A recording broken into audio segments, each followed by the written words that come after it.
Hello, good morning guys. আশা করি আপনারা ভালো আছেন, আমিও ভালো আছি। তো আজকে একটা গুরুত্বপূর্ণ টপিক নিয়ে আমি এবার চলে এসেছি।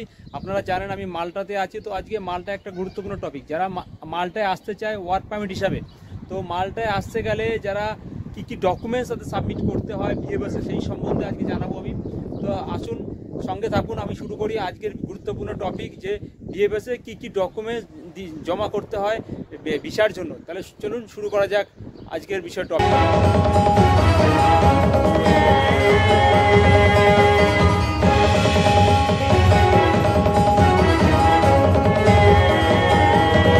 তো আশা করি আপনারা সঙ্গে থাকবেন, আর আমাকে একটু সাবস্ক্রাইব করবেন, লাইক করবেন এবং ভিডিওটাকে অন্যকে শেয়ার করবেন যাদের কাউকে হেল্প হয়। তো যাক, শুরু করা যাক আজকের ভিডিও। মূল বিষয়টা হচ্ছে যে আপনি যখনই ভিএফএস এর ডকুমেন্ট সাবমিট করতে যাবেন, তার আগে আপনার প্রথম প্রয়োজন হচ্ছে যে ভিএফএস এর অ্যাপার্টমেন্ট আপনাকে নিতে হবে। দু রকমের অ্যাপার্টমেন্ট পাওয়া যায়, একটা এম্বাসির থ্রু ভিসা নেওয়া যায়, আর এটা হচ্ছে যে সেন্ট্রাল ভিসা ইউনিট যেটা মালটাতে আছে। তো সেন্ট্রাল ভিসা ইউনিটের অ্যাপার্টমেন্ট নিতে গেলে আপনাকে খরচ হবে 250 ইউরো, আর অ্যাম্বাসির যেটা আছে সেটা আছে 150 ইউরো। তো আমি প্রেফার করবো সবসময় আপনি যেটা সেন্ট্রাল ভিসা ইউনিট আছে যেটা মালটাতে, সেটা অ্যাপার্টমেন্টটা নেবেন। যাই হোক, সেই অ্যাপার্টমেন্টটা নেওয়ার পরে আপনার ডকুমেন্টস রেডি করতে হবে। ফার্স্ট ডকুমেন্টস হচ্ছে আপনার যে অ্যাপ্রুভাল প্রিন্সিপাল লেটার, যেটা কিনা ওয়ার্ক পারমিট বলে, সেটা আপনার প্রয়োজন।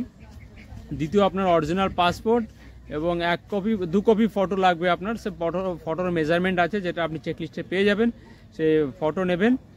এবং দ্বিতীয়ত আপনার লাগবে অ্যাপ্রুভাল প্রিন্সিপাল লেটার, এবং তারপরে লাগবে আপনার এক্সপিরিয়েন্স সার্টিফিকেট, তারপরে আপনার এডুকেশন সার্টিফিকেট, তারপরে আপনার লিজ এগ্রিমেন্ট, মানে যেটা আপনার অ্যাকোমোডেশন পেপার আছে সেটা লিজ এগ্রিমেন্ট লাগবে উইথ নোটারি অবশ্যই করতে হবে। উইথ নোটারি দিয়ে আপনাকে লিজ এগ্রিমেন্টটা করতে হবে। লিজ এগ্রিমেন্ট করার পর ওইখানে আপনি একটা ইন্স্যুরেন্স দেবেন, ট্রাভেল ইন্স্যুরেন্স, ডাম্মি টিকিট, প্লাস এটা কিন্তু গুরুত্বপূর্ণ বিষয় যে আপনি কিন্তু অবশ্যই করে আপনি ব্যাংক স্টেটমেন্টটা দেবেন। ব্যাংক স্টেটমেন্ট ভীষণই গুরুত্বপূর্ণ বিষয়, যেটা আমি দিয়েছিলাম। ব্যাংক স্টেটমেন্ট আপনাকে মিনিমাম 3 মাসের দেবেন, 6 মাসের আরও খুব ভালো হয়। 6 মাসের ব্যাংক স্টেটমেন্ট, যেখানে কিনা 2,500 ইউরো, 2,500 ইউরো মানে 2.5 লাখ টাকার উপরে এমন থাকতে হবে আপনাকে ইন্ডিয়ান ব্যালেন্স। তো 2.5 লাখ টাকার উপরে ইন্ডিয়ান ব্যালেন্স একটা থাকবে, এরকম একটা ব্যাংক স্টেটমেন্ট দেবেন। আর আপনার যত রকম ডকুমেন্টস আছে, আপনার যত রকম এক্সপিরিয়েন্স আছে, যত রকম এডুকেশন আছে, আপনার আর একটা জিনিস দেবেন, পিসিসি দেবেন। অনেকে বলে পিসিসি প্রয়োজন নয়, কিন্তু আমার মতে পিসিসি দেওয়াটা খুব ভালো। ঠিক আছে, আমি যেটা দিয়েছিলাম, আমি নিজে ব্যক্তিগতভাবে পিসিসি দিয়েছিলাম। প্লাস সমস্ত ডকুমেন্টসগুলো, এবং আপনার কোম্পানির যে কন্ট্যাক্ট লেটার আছে, যে কোম্পানি আপনাকে হায়ার করেছে সেই কোম্পানির কন্ট্যাক্ট লেটার, প্লাস কোম্পানি অনারের আইডি কার্ড, মাল্টিস যে অনার থাকবে তার আইডি কার্ড উইথ নোটারিস। এখানকার যিনি লয়ার আছে তাকে দিয়ে নোটারি করিয়ে কোম্পানি আপনাকে পাঠাবে। আর আপনার অ্যাকোমোডেশন পেপার নোটারি হতে হবে, আপনার contact paper, plus housing authority যে অনার আছে তার যে আইডি কার্ড আছে সেটা নোটারি করতে হবে, সমস্ত ডকুমেন্টস। প্লাস এখানে একটা আইডেন্টিটি মাল্টার একটা ফর্ম আছে, সেই ফর্মটাকেও আপনাকে সাইন করাতে হবে। যাই হোক, এই সমস্ত কিছু ডকুমেন্টসগুলো আপনাকে নিয়ে গিয়ে, এবং ভিএফএস এর ফর্ম আছে সেটা জানবেন, ভিএফএস এর ফর্ম আছে, সেই ফর্মটাকে ফিল আপ করতে হবে আপনার।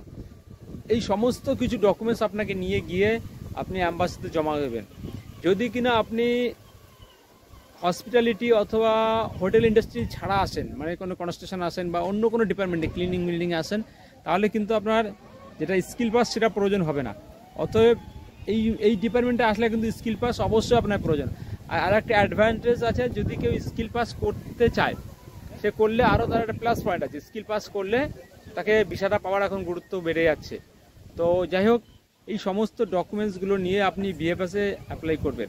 ভিএফএসের ফি আছে ইন্ডিয়ান রুপিসে 14,000। তো 14,000 মতো টাকা আপনাকে ফি নেবে, মিনিমাম ফি আছে। এটাকে যদি কেউ স্পেশাল কোনো কোঠার নেয়, সেই স্পেশাল কোঠারও সে পাবে। তো যাই হোক, এই সমস্ত কিছু নিয়ে আপনি ভিএফএসে জমা করবেন। ভিএফএসে জমা করার পরে আপনার মেলে অটোমেটিক একটা মেল আসবে, আপনি সাবমিট করেছেন। তো সেই মতো অবস্থায় আপনি সমস্ত ডকুমেন্ট জমা দেওয়ার পরে মেল আপনি পেয়ে গেলেন। মেল পাওয়ার পরে আপনি স্ট্যাটাস চেক করতে পারবেন। স্ট্যাটাস চেক করে দেখবেন আপনার কোথায় কীভাবে পরিস্থিতিতে আছে।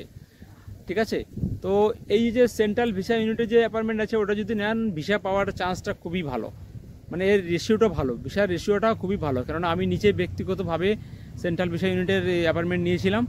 তো সেই অ্যাপার্টমেন্টটা হচ্ছে 250 ইউরো মতো লাগে। তো যাই হোক, এই সমস্ত ডকুমেন্ট যদি আপনি নিয়ে গিয়ে অ্যাম্বাসিতে দেন তো আপনার 90% ভিসা হওয়ার সম্ভাবনা। হ্যাঁ, এবার কোম্পানিটা যদি ভালো হয়, এটা কিন্তু একটা গুরুত্বপূর্ণ বিষয়, কোম্পানিটা ভালো হতে হবে। মোটামুটি মাল্টেসে ট্যাক্স পেমেন্ট করছে ঠিকমতো, বড় কোম্পানি আছে, মোটামুটি বড় এমন নয় খুব ভীষণ প্রয়োজন আছে। আমি যে কোম্পানিতে আছে সেই কোম্পানিতে 200 ওয়ার্কার আছে টোটাল মিলিয়ে, লেবারের কথা বলছি আমি, প্লাস এখানকার যারা আছেন তারা তো আছেনই। তো এই সমস্ত জিনিসগুলো নিয়ে আপনি যদি অ্যাম্বাসি বিএফএসে যান তাহলে ভিসাটা আপনি অবশ্যই পাবেন। অনেকে বলছেন ভিসা পাওয়া যাচ্ছে না, ভিসা পাওয়া যায় না। ভিসা পাওয়ার ডকুমেন্টস যদি আপনার ঠিকঠাক থাকে তাহলে ভিসা পাওয়ার চান্স আছে। এবং আমি নিজে এসেছি, বেশি দিন হয়নি, আমি এই মাত্র 4 মাস এসেছি, 4 মাস চলছে আমার। 4 মাস এসেছি, 4 মাস সবে হলো আমার, মানে 3 মাস সবে পূর্ণ হলো, 4 মাসে পড়েছি। তো ভিসাটা এমন কোনো ব্যাপার নয়, ভিসা পাওয়া যাচ্ছে, মানুষ ভিসা পাচ্ছে। আপনাকে শুধু ডকুমেন্টস ঠিকমতো হতে হবে, আপনার নিজেকে প্রিপারেশন নিতে হবে। তো যাই হোক, আশা করি আপনারা আমার যে আমি ইনফরমেশনটা দিলাম আপনাদের উপকার হবে।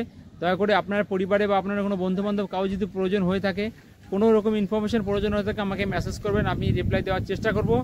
আপনারা ভালো থাকবেন, সুস্থ থাকবেন, আর আমার ভিডিওটাকে লাইক শেয়ার করবেন এবং আমার চ্যানেলটাকে সাবস্ক্রাইব করবেন। দেখা হবে আর একটা নতুন গুরুত্বপূর্ণ বিষয়। এরপরে বিষয়টা আমি দেখাবো এইখানে আসার পরে আপনার কি কি প্রস্তুতি নেওয়া উচিত, আপনি কিভাবে টিআরসি কার্ড পাবেন, এবং ফার্স্ট অফ অল প্রথমত আপনাকে যে বাস কার্ড আছে সেই বাস কার্ডটা আপনি কিভাবে পাবেন, সে সমস্ত কিছু আমি আপনাকে দেখাবো। ব্যাংক অ্যাকাউন্ট আপনি কিভাবে করতে পারবেন, সমস্ত কিছু এইগুলো আমি পরবর্তী ভিডিও দেখাবো।